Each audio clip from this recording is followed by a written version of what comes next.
I grew up in Europe, and World War II caught me when I was between 7 and 10 years old, and I realized how few of the grown-ups that I knew were able to withstand the tragedies that the war visited on them.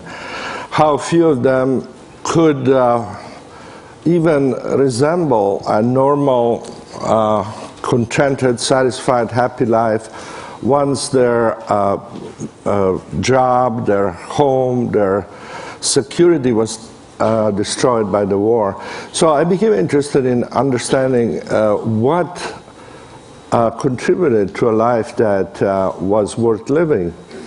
And I tried as a child, as a teenager, to read philosophy and to get involved in art and religion and many other ways that I could see as a possible answer to that question. And finally I ended up encountering psychology by chance. Actually, I was at a ski resort in Switzerland without any money to actually enjoy myself, because the snow had melted, and I didn't have money to go to a movie, but I found that reading the newspapers that there was to be a presentation by someone in a place that seemed in the center of Zurich, and it was about flying saucers he was going to talk. And I thought, well, since I can't go to the movies, at least I will go for free to listen to flying saucers. And the man who talked at that evening lecture was very interesting, and actually, instead of talking about little green man, he talked about how the psyche of the Europeans had been traumatized by the war, and now they are projecting flying saucers into the sky, kind of as he talked about how the mandalas of ancient Hindu religion were kind of projected into the sky as an attempt to regain some sense of order after the chaos of war. And this seemed very interesting to me, and I started reading his books after that lecture, and that was Carl Jung, whose name or work I had no idea about. Then I came to this country to study psychology, and I started trying to understand these roots of happiness. This is a typical result that many people have presented, and there are many variations on it. But this, for instance, shows that about 30% of the people surveyed in the United States since 1956 say that their life is very happy. And that hasn't changed at all, whereas the personal income on a scale that has been held constant to accommodate for inflation has more than doubled, almost tripled in that period. But you find essentially the same results, namely that after a certain basic point, which corresponds more or less to just a few $1,000s above the minimum poverty level, increases in material well-being don't seem to affect how happy people are. And in fact, you can find that the lack of basic resources, material resources, contributes to unhappiness, but the increase in material resources do not increase happiness. So my research has been focused more on, after finding out these things that actually corresponded to my own experience, I tried to understand now, where in everyday life, in our normal experience, do we feel really happy? And to start those studies about 40 years ago, I began to look at creative people, first artists, then scientists, and so forth, trying to understand what made them feel that it was worth essentially spending their life doing things for which many of them didn't expect either fame or fortune, but which made their life meaningful and worth doing. This was one of the leading composers of American music back in the 70s, and the interview was 40 pages long, but this little excerpt is a very good summary of what he was saying during the interview, and it describes how he feels when composing is going well. And he starts by describing it as an ecstatic state. Now, ecstasy in Greek meant simply to stand to the side of something.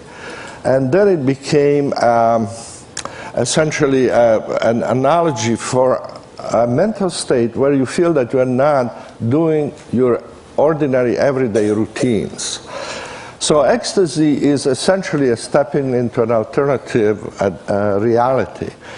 And it's interesting if you think about it, how when we think about the civilizations that we look up to as having been pinnacles of human achievement, whether it's China, Greece, Hindu civilization, or the Mayas, or Egyptians, what we know about them is really about their ecstasies, not about their everyday life. We know the temples they built so where people could come to experience a different reality. We know about the circuses, the arenas, sport arenas, the theaters. These are the remains of civilizations, and they are the places that people went to experience life in a more concentrated, more ordered form. Now, this man doesn't need to go to a place like this, which is also, this place, this arena, which is built like a Greek amphitheater, is a place for ecstasy also. We are participating in a reality which is different from that of everyday life that we're used to. But this man doesn't need to go to there. He needs just a piece of paper where he can put down little marks, and as he does that, he can imagine sounds that had not existed before in that particular combination.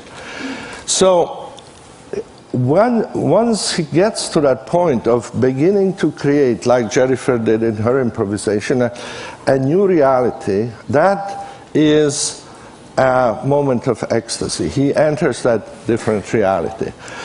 Now, he says also that this is so intense an experience that it feels almost as if it didn't exist. And that sounds like a kind of a romantic exaggeration, but actually our nervous system is incapable of processing more than about 110 bits of information per second. And in order to hear me and understand what I'm saying, you need to process about 60 bits per second. That's why you can't hear more than two people. You can't understand more than two people talking to you. Well, when you are really involved in this completely engaging process of creating something new, as this man does, he doesn't have enough attention left over to monitor how his body feels or his problems at home. He can't feel even that he's hungry or tired. His body disappears, his identity disappears from his consciousness, because he doesn't have enough attention, like none of us do, to really do well something that requires a lot of concentration and at the same time to feel that he exists. So existence temporarily suspended. And he says that his hand seems to be moving by itself. Now, I could look at my hand for 2 weeks and I wouldn't feel any awe or wonder, because I can't compose. But so what he's not telling you here, but in other parts of the interview, is that obviously this automatic, spontaneous process that he's describing can only happen to someone who is very well trained and who has developed technique. And it has become a kind of a truism in the study of creativity that you can't be creating anything with less than 10 years of technical knowledge, immersion in a particular field. Whether it's mathematics or music, it takes that long to be able to begin to change something in a way that it's better than what was there before. Now, when that happens, he says, the music just flows out. And because all of these people I started interviewing, this was an interview which is over 30 years old, so many of the people describe this as a spontaneous flow that I call this type of experience the flow experience. And it happens in different realms. For instance, a poet describes it in this form. This is by a student of mine who interviewed some of the leading writers and poets in the United States, and it describes the same effortless, spontaneous feeling that you get when you enter into this ecstatic state. This poet describes it as opening a door that floats up in the sky. Very similar description to what Albert Einstein gave as to how he imagined the forces of relativity when he was struggling with trying to understand how it worked. But it happens in other activities. For instance, this is another student of mine, Susan Jackson from Australia, who did work with some of the leading athletes in the world. And you see here in this description of an Olympic skater the same essential description of the phenomenology of the inner state of the person. You don't think, it goes automatically. You merge yourself with the music and so forth. It happens also actually in the most recent book I wrote called Good Business, where I interviewed some of the CEOs who have been nominated by their peers as being both very successful and very ethical, very socially responsible. You see that these people define success as something that helps others and at the same time makes you feel happy as you are working at it. And like all of these successful and responsible CEOs say, you can't have just one of these things to be successful. If you want a meaningful job and successful job, Anita Roddick is another one of these CEOs we interviewed. She is the founder of Body Shop, the cosmetic, kind of natural cosmetic thing. It's kind of a passion that comes from doing the best and having flow while you're working. This is an interesting little quote from Masaru Ibuka, who was, at that time, starting out Sony without any money, without a product. They didn't have product, they didn't have anything, but they had an idea. And the idea he had was to establish a place of work where engineers can feel the joy of technological innovation, be aware of their mission to society, and work to their heart's content. I couldn't improve on this as a good example of how flow enters the workplace. Now, when we do studies, we have, with other colleagues around the world, done over 8,000 interviews of people, from Dominican monks to blind nuns to Himalayan climbers to Navajo shepherds who enjoy their work. And regardless of the culture, regardless of education or whatever, there are these 7 conditions that seem to be there when a person is in flow. There's this focus that once it becomes intense, leads to a sense of ecstasy, a sense of clarity. You know exactly what you want to do from one moment to the other. You get immediate feedback. You know that what you need to do is possible to do even though difficult.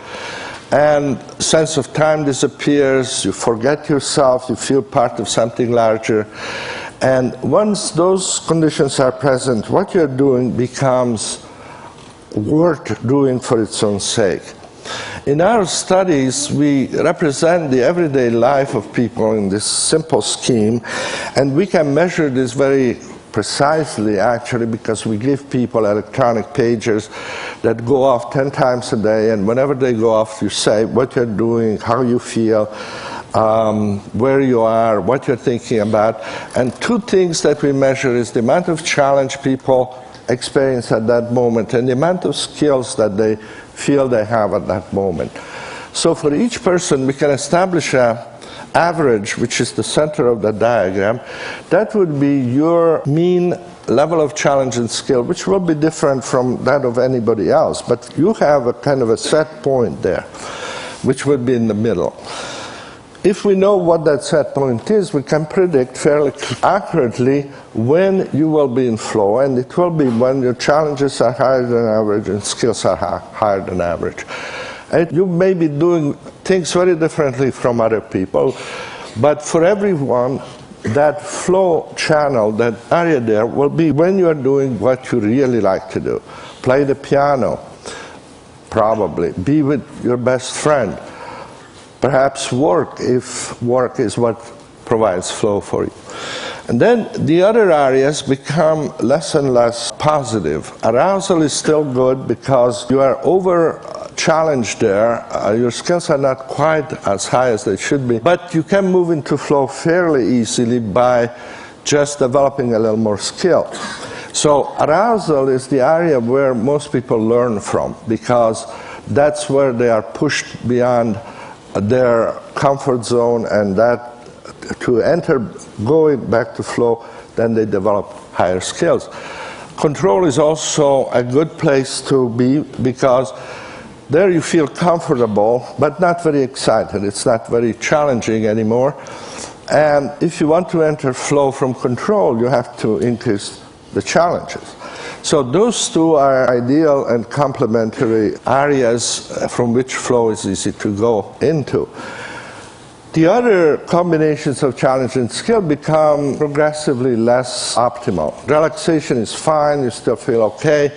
Boredom begins to be very aversive, and apathy becomes very negative. You don't feel that you're doing anything, you don't use your skills, there's no challenge. Unfortunately, a lot of people's experience is in apathy. The largest single contributor to that experience is watching television. The next one is being in the bathroom sitting. And then, even though sometimes watching television about 7 to 8% of the time is in flow, but that's when you choose a program you really want to watch and you get feedback from it. So the question we are trying to address, and I'm way over time, is how to put more and more of everyday life in that flow channel.